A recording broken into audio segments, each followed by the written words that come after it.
दोस्तों Bombay high court ने भी अपने हाल ही एक फैसले में दोस्तों जो है पत्नी द्वारा अपने पति के साथ शारीरिक संबंध बनाने से इनकार करना और उस पर अडल्ट्री का आरोप लगाना दोस्तों, साथ ही में उसके दोस्तों के सामने उसका अपमान करना, और ये सभी कुछ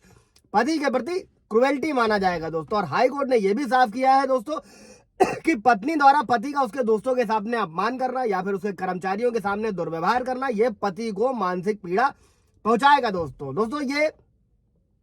जजमेंट है दोस्तों बॉम्बे हाई कोर्ट का दोस्तों, जिसमें हुआ क्या था कि बॉम्बे हाई कोर्ट जो था वो फैमिली कोर्ट द्वारा 28 नवंबर 2019 को पारित एक फैसला था। उसी फैसले को चुनौती देने वाली जो है पत्नी ने अपील जो है दायर करी थी, उसी पर सुनवाई कर रही थी दोस्तों। और इस फैसले में कोर्ट ने पति द्वारा जो दायर याचिका पर था उसका तलाक का आदेश दिया था और पत्नी की याचिका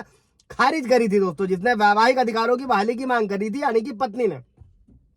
दोस्तों जय हिंद, नमस्कार, मैं एडवोकेट आशीष मिश्रा। लाइक कर दीजिएगा, शेयर कर दीजिएगा, सब्सक्राइब कर दीजिएगा, ताकि किसी भी तरीके के मैट्रिमोनियल डिस्प्यूट में अगर पति डाइवोर्स के लिए आगे बढ़ रहे हैं, अगर उनको मानसिक पीड़ित किया जा रहा है तो ये जजमेंट उनके लिए है। और जजमेंट के क्या ग्राउंड है जो आपको आपके केस में लगाने उसको समझने वाले हैं दोस्तों हुआ क्या था कि इस जोड़े की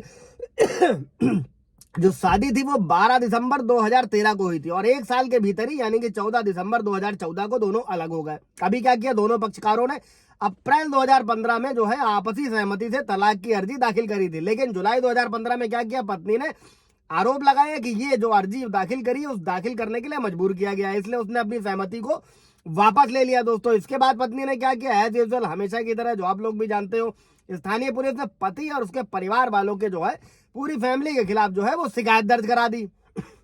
अब इसी केस में दोस्तों पति ने जो है पत्नी पर आरोप लगाया दोस्तों कि उसको उसके दोस्तों के सामने अपमानित किया जाता है, उसके ऑफिस में घुसकर जो है उसके कर्मचारियों के साथ बदतमीजी करी जाती है, मतलब पत्नी सबके सामने उसका जलील करती है और शादी के 4 महीनों तक शारीरिक संबंध मनाने से भी इनकार किया और अपनी शादी की जो सालगिरह थी उसी दिन उसको असफल करार दिया और उसके साथ क्रुएल्टी करी। ये सारी दलीलें जो है पति ने दी थी कोर्ट में दोस्तों। और जजों ने सुनवाई करते हुए क्या कहा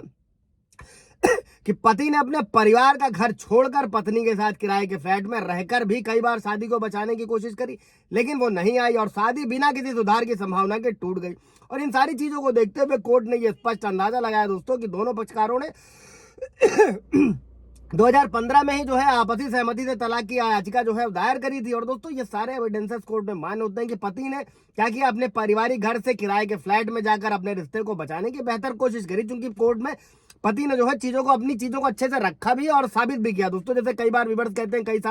सालों साल मुकदमा चल रहा है, जजमेंट नहीं आ रहा है, तभी आप लोग कहते हैं अगर जजमेंट में बहुत टाइम लग रहा है आप हाई कोर्ट से डायरेक्शन ले लें, बशर्ते कि अगर आपको केस जीतना है तो आपको अपने पक्ष को बहुत अच्छे तरीके से रखना होगा और जहां जो भी व्यक्ति या पति है अपना केस अच्छे से रखता है वो जीतता है। अब अभी इसी में क्या हुआ दोस्तों कि सारी चीजें होने पर फ्लैट लेने के बावजूद भी नहीं आई और पति का जो ये एविडेंस है ये भी है कि पत्नी के इस दावे का खंडन करता है कि उसने उसे छोड़ दिया था, क्योंकि ये सारी चीजें जो व्यवस्था है उसने करी थी और कोर्ट में प्रूफ किया। और अपने आदेश में दोस्तों हाई कोर्ट ने इस मामले में सुनवाई करते हुए इसको दुर्भाग्यपूर्ण बताया, जहां पक्षकारों द्वारा कई बार मीडिएशन करने के बावजूद मामला सुलझ नहीं पाया। और उसी को देखते हुए जजेस ने यह कहा दोस्तों कि 1 दशक से भी अधिक समय से जब दोनों पक्ष अलग अलग रह रहे हैं और विवाद जब चल भी नहीं सकता तो फैमिली कोर्ट द्वारा कानूनी रूप से भी इस रिश्ते को समाप्त और पुष्ट किया जाता है। और ये जो अपील है इस कोर्ट के आदेश की प्रतीक्षा में यथा स्थिति को जारी रखती है और इन्हीं सारी टिप्पणियों के साथ में दोस्तों जो फैमिली कोर्ट का फैसला था उसको कोर्ट ने बरकरार रखा और पत्नी की जो अपील थी खारिज कर दी दोस्तों। इससे रिलेटेड कोई सवाल जवाब होगा तो पूछिएगा। Thank you.